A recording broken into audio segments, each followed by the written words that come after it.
Meus irmãos, a paz do Senhor, pela misericórdia do Senhor, mais uma vez nós estamos aqui para mais uma leitura diária. Nesta oportunidade, a leitura diária de quarta-feira. Estaremos substituindo o nosso irmão Anderson. E somos gratos a Deus por esta misericórdia do Senhor, de podermos fazer parte deste seleto grupo de homens e mulheres de Deus que são responsáveis aqui pela leitura diária e também por nossas pré-aulas. Que Deus possa continuar abençoando a vida de cada um dos irmãos que fazem a leitura diária durante a semana e também a pré-aula. Que Deus possa estar abençoando poderosamente a vida dos nossos comentaristas. Nós estamos finalizando, pela misericórdia do Senhor, mais um trimestre, né? Pela misericórdia de Deus, mais um trimestre está sendo finalizado. Nós estamos na lição de número 13, a lição de número 13. Nós estaremos falando, no decorrer desta semana, na segunda-feira, o presbítero Samuel já falou aqui na leitura diária, também o evangelista Gaspar, na leitura diária de terça-feira, já esteve abordando, né, a leitura diária dessa lição de número 13. E nesta oportunidade, quarta-feira, nós estamos aqui para mais uma vez estarmos abordando este tema, a lição de número 13, para as nossas igrejas, que a escola é dominical. A lição será dia 28 de setembro de 2025. O título é Maria Madalena. E a leitura diária se encontra em Mateus, no capítulo 28 e o versículo 6. Mateus capítulo 28 e o versículo 6 diz assim a palavra do Senhor. Está escrito: E ele não está aqui, porque já ressuscitou. Como tinha dito, vinde e vede o lugar onde o Senhor jazia. Nós vimos aqui que este diálogo que Maria Madalena está tendo com este anjo, ela vai até o local onde Jesus foi sepultado. Ela, juntamente com outra Maria, vai ali no local onde Jesus foi sepultado. Só que quando elas chegam lá, elas se deparam com a pedra removida. Olha que maravilha! Esta é a alegria da igreja, porque Jesus Cristo, ele ressuscitou. Ele não só desceu do céu de glória, caminhou entre os homens, cumpriu todo o seu ministério e carregou as nossas dores. A Bíblia vai dizer que as nossas transgressões, o castigo que nos traz a paz, estava sobre ele, e pelas suas pisaduras nós fomos sarados. E aqui a Bíblia vai dizer que Jesus, ele vai ao Gólgota, ele caminha pela via dolorosa. Jesus Cristo, ele é crucificado. E nós vimos ali que tem aquele senador, José de Arimateia, que vai ali e pede o corpo, pede para sepultar o corpo de Jesus, porque já estava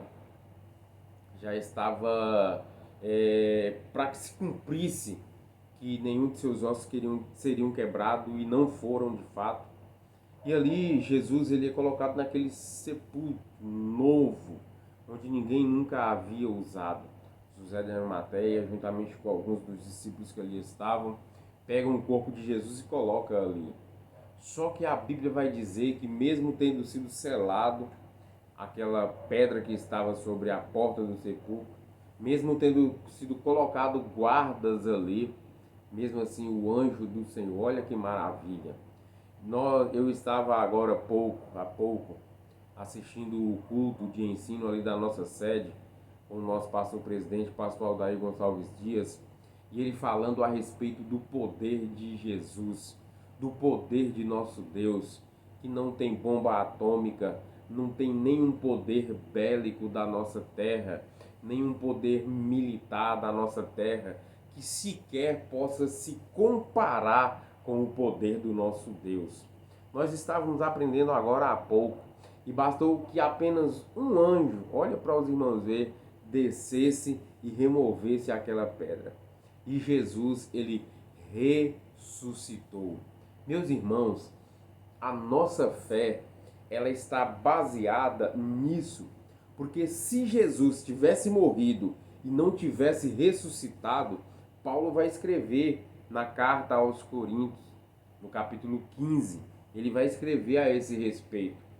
Paulo, na sua segunda viagem missionária, depois de ter passado por Atenas, depois de ter pregado a palavra de Deus aos filósofos dali, ele segue para Corinto. E ali ele vai ficar 1 ano e 6 meses. E quando ele fica ali 1 ano e 6 meses, ele vai fundar a igreja de Corinto, que uma das igrejas mais pentecostais do Novo Testamento, nós podemos assim dizer, porque ali tinha todos os dons. E aí os irmãos vão falar, o que isso tem a ver, irmão Edson Newton, com isso? A Bíblia Sagrada, eu deixei separado aqui, Paulo vai escrever em Coríntios, no capítulo 15, Paulo vai escrever assim, olha só, a respeito da ressurreição.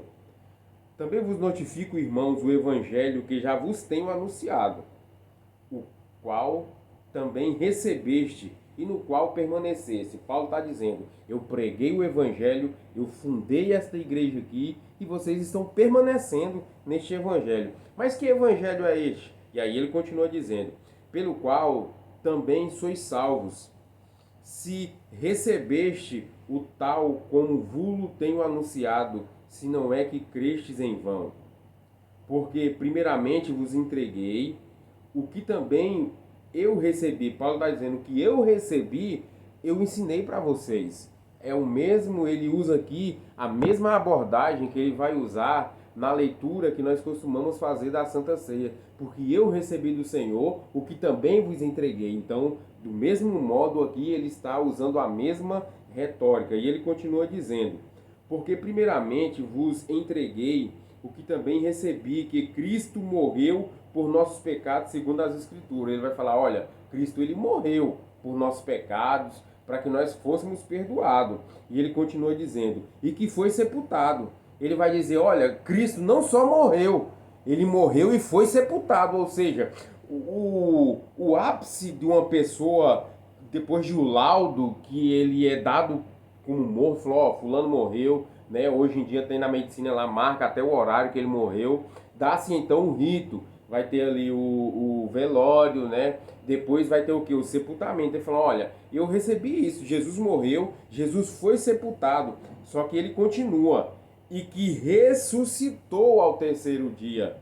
Percebe que Jesus cumpre todo o rito, ele morre, ele é sepultado, mas ele não permanece morto, ele ressuscita. E Paulo continua dizendo, e que foi visto por Cefas, depois pelos 12, depois foi visto uma vez mais por mais de 500 irmãos, dos quais vive ainda a maior parte. Paulo está dizendo, olha, Jesus morreu, foi sepultado, mas ele foi visto pelos 12. Aí vai falar assim, não, mas os 12 estão inventando, porque eles colocaram aqui esta tese na época, né? Falando, não, os discípulos estão inventando, estão espalhando mentira nos dias atuais, fake news, né? Nos dias atuais, essa palavra que o povo sempre usa. Mas ele vai falar, não, não foi só os 12, foram mais de 500. Paulo está dizendo, mais de 500 irmãos que viram Jesus ressuscitado. E não só isso, muitos desses que viram Jesus ressuscitado ainda estão vivos entre nós. Olha que maravilha! E aí Paulo continua dizendo, esses irmãos que viu Jesus ainda estão vivos. E ele coloca no versículo 8, no versículo 7 ele diz, depois foi visto por Tiago, depois foi visto por todos os apóstolos, e por derradeiro de todos me apareceu também a mim como um abortivo. Paulo vai dizer, depois que Jesus se apresentou a todos eles, ele apareceu também a mim. Então esta é nosso grito de triunfo, o nosso grito de vitória, que Jesus morreu, sim, é verdade, que ele foi sepultado, sim, também é verdade, mas que ao terceiro dia ele ressuscitou. E aqui o anjo diz a Maria Madalena, por que você está procurando ele? Ele já ressuscitou. Oh, meus irmãos, que maravilha! Jesus ressuscitou, aleluia. Ele ressuscitou. Paulo mais na frente vai dizer, porque se ele não tivesse ressuscitado, é vã a nossa fé. Ou seja, para que nós estaríamos pregando? Seria vã o nosso testemunho, seria vã a nossa fé. Mas a nossa fé ela é verdadeira, porque Jesus ressuscitou. Amém? Que Deus abençoe os irmãos em nome de Jesus. Fiquemos com esta palavra. Deus abençoe o nosso pastor presidente. Cumprimentando ele, eu cumprimento todos os nossos pastores presidentes. Deus possa estar abençoando a cada um dos irmãos. Deus abençoe os alunos, professores que estarão lecionando esta última lição, né, deste trimestre. E vem um novo trimestre por aí que eu tenho certeza que Deus continuará falando com a sua igreja. Amém? Que Deus abençoe, a paz do Senhor, e que, se nosso bom Deus nos permitir, semana que vem nós estaremos novamente aqui para mais uma leitura diária. A paz do Senhor, fiquem todos com Deus.